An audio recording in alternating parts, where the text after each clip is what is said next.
All right, next question. So the first thing we do, no matter how long or short a question might be, we want to know what we're being asked to find every single time. So here we see that it asks, what percent off are the jeans? So everyone tell me, are we looking for an amount or are we looking for a percentage? What are we looking for? Yeah, we're looking for a percent. And we take a look at our answer choices. Those are all percentages. So, yeah, I think we can be really confident that we are looking for a percentage. So, let's understand what we're given so we can see where that percentage fits in. Here we go. The pair of jeans costs $75. Okay, cool. So, our jeans, $75. That's how much they cost. And then we see that the discount is $9. Okay, sounds good. Discount equals $9. Awesome. So, how do we actually set this up? How do we figure this out? Well, because we're looking for a percentage, we're going to use our formula. The formula goes like this: the percent multiplied by the original amount equals the result. And there is a main idea that I always express that's going to pay dividends here. And that main idea is this: the percent that you apply is the result you get. So the percent you put in is the same as the result you get out. So what does that mean exactly? Here's what that means. Everyone, if I were to go ahead and plug in for the result the $9 that the problem gives us, if I were to plug that $9 in, so right there, boom, everyone, can you tell me what the $9 represented? What does the problem say the $9 represents? Yeah, it represents that discount. So because it represents the discount, guess what? That's the result. And that means that the percent represents the discount. That's how you can set up your formula. Because one more time, the percent and the result are connected in that way. Whatever this represents, this also represents. So when we plug in the information we have, so let's just say P for percent, the original cost of the jeans was $75. Check it out. Everyone, if we want to get the percentage by itself, what do we have to do? The opposite of multiplying by 75, which is going to be divide by 75. So I'll show that here on the left. I'll show that here on the right. And now what I'll do is actually show that division. Watch and learn. I got you guys. So we have 75 going into 9. Obviously, 75 can't go into 9. So we're going to use the decimal place with those extra zeros just in case. So first off, here we go. 75, it doesn't go into 9, so that's fine. We plug a 0 in. And then we ask ourselves, how many times does 75 go into 90? Well, that'll be once. So we perform that right there. Boom, once. 1 times 75 is 75. And we follow long division rules. We subtract. And so we have 90 minus 75, and that'll be 15. From there, we drop that 0. And we ask ourselves, how many times does 75 go into 150? If you are having a little bit of trouble with mental math, that's going to be 2. 75 times 2, just to prove it over here. 5 times 2 is 10. 7 times 2 is 14. Carry that 1, 15. So there we are. That's where that 2 comes from. And it's a clean division, no remainders. And we're good.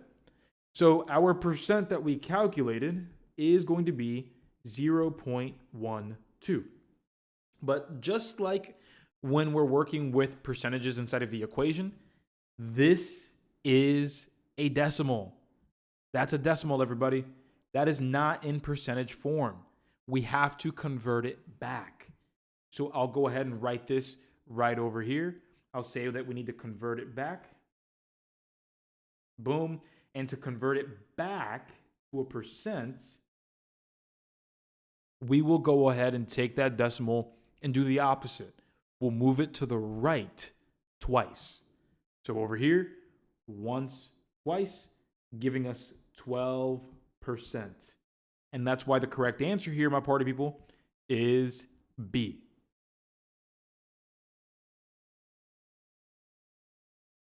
Let's take a look at this next problem. The question reads, how many hours is that? Okay, cool. So before we get, again, too deep into the information, we really want to understand the purpose here. And the purpose is figuring out how many hours is represented by whatever information is here. Okay, we're looking for blank hours at the end of the day. So we're going to begin by noticing that it says a video lasts 135 minutes. Okay, cool. So the goal here is to turn 135 minutes. We're trying to turn that into hours. So before we begin, everybody, what is going to be our conversion rate?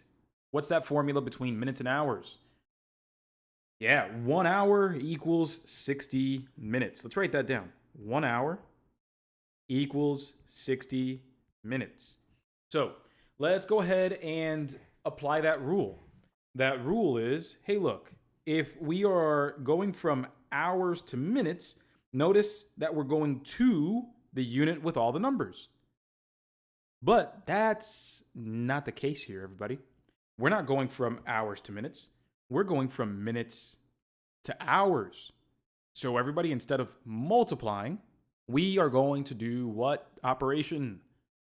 Yeah, it's going to be division. It's going to be division, exactly. So we are going from minutes to hours. So remember, when we are going to the unit with just the 1, we're trying to get down to that 1. That means we are dividing to get there.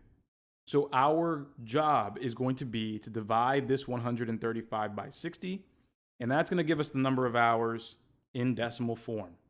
So at this point, we're going to use that long division to get there. But remember, if we're a little apprehensive with that long division, working with decimals and anything of the sort, we have every opportunity to practice this to get things done the right way. So let's go ahead and get it done here. 135 divided by 60. This is how it looks like as a fraction. And this is what it'll look like when we set up that long division, 135. So here we go. We're going to try to get that 60 into 1. It doesn't work. 60 into 13 doesn't work. But everybody, how many times does 60 go into 135?